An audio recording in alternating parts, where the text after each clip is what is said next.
احداث پسته تو زمینهای لمی ازرق که هیچی سبز نمیشه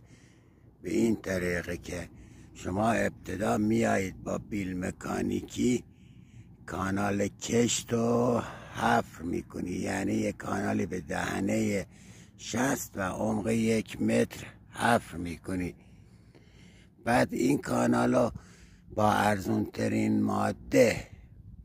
که محاسباتی باشه و یه مقدارم کود حیوانی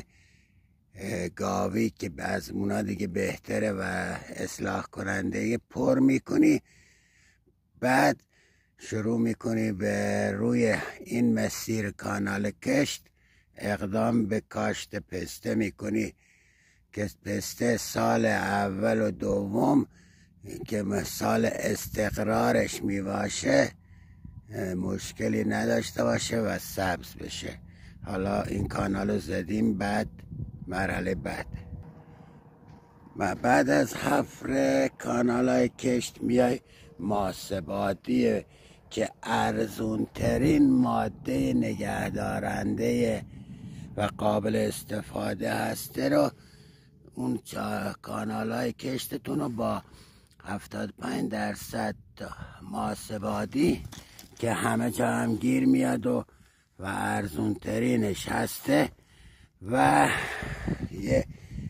15% هم کود حیوانی گاوی که اونم یه کود نگهدارنده اصلاح کننده، با اون چاله ها رو پر میکنی. اینم کود